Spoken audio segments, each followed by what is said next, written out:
Hey guys, it's Christoph with KW Trucking. I thought I'd just do another quick little video for you guys. I found out recently, more often than not, people don't know the proper way to change a tire. Whether you never learned or you weren't taught, doesn't really matter. Today we're just going to show you the simple basics. Super easy. You never know when you're going to need to do it, or you're going to be out stranded somewhere and you're going to be on your own. I've got a couple tools to help me today, some presents, some recent gifts that I've got that I'm going to try out. Process is the same whether you're using battery operated tools or you're doing it by hand. Some of the things I've done is we're going to be changing a tire on the trailer. I've already got the trailer jacked up. There's several ways you can do it. Mine's different than others because I can use my dovetail.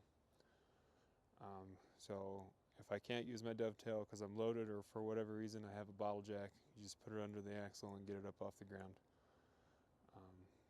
100 different ways to do it. Doesn't really matter just as long as it gets done, right? So I've got mine up off the ground already. I'm going to switch the camera around so you guys can see what I'm doing firsthand. Alright, so here is my my trailer axle hub and tire assembly. As you can see, I've got, 2, 4, 6, 8 lug nuts. Alright, coming off isn't necessarily the issue. It's when you go to put it back on that we need to focus on. So for right now, when you take the lug nuts off, it's the same whether it's a trailer or a car or a truck, it doesn't matter. When we take them off, it doesn't really matter how you take them off, you just got to get them off. It's when we put them back on. So today I have Milwaukee Fuel, red lithium 5.0. The socket size for my lug nuts is 1 1/16". So we're going to take those off.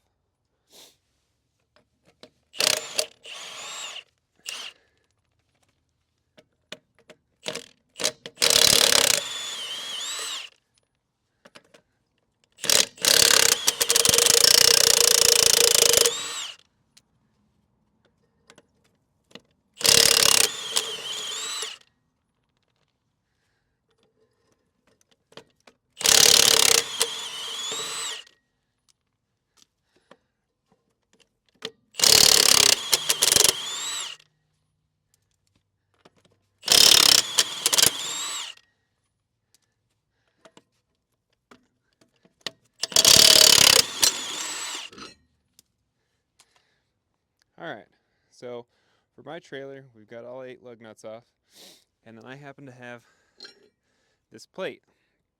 And this plate, all it does is it puts even pressure on the tire. So now, at this point, let's say this was your bad tire, you're going to take this tire off, you're going to swap it out for your other one, and then you're going to basically reverse how you put it on. The difference is like for this one, so we're going to put the pressure plate back on, and then you can just thread your lug nuts on by hand.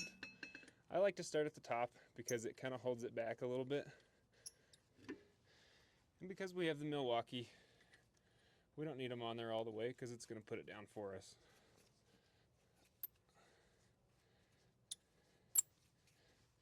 So you just want to get them thread on there just a little ways.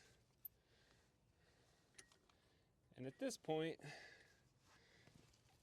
there really isn't a specific way to do it. You just got to get your lug nuts started on there. Mine are giving me a little bit of a hard time because of all the snow and everything out on the ground. It makes everything rusty and sticky. It's not a big deal, especially since we have the Milwaukee today. Okay, now what you're going to do, and this is the part that most people don't know, is whenever you go to put them back on, you want to do it in a star pattern. So I just usually start at the top. So when I say star pattern, you want to start here, and then you go opposite. And then you go to this one, and then you go opposite. Because you want to put even pressure all the way around. And you just make a circle, and it ends up being a star. You do that, you go all the way around, and it'll have put even pressure all the way on the tire for you, so that way it doesn't come off. So let's put it on there so you can see it.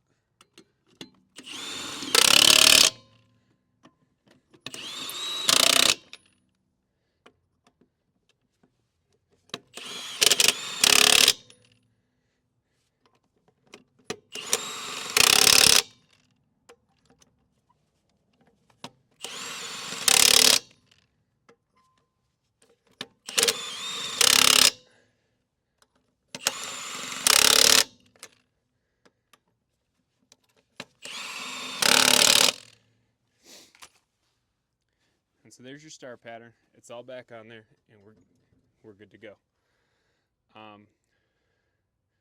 For the moment, those are the important parts that you want to focus on. All right, everybody, that's pretty much the basics for changing your tire. If you're out on the road, chances are you're not going to have a torque wrench with you. Each tire has, or each lug nut set has a specific torque set that you're supposed to put it down to. If you're out on the side of the road, sometimes it doesn't work like that. So do the best you can to get it as tight as you can. You don't want to overdo it because you don't want to break your lug nuts.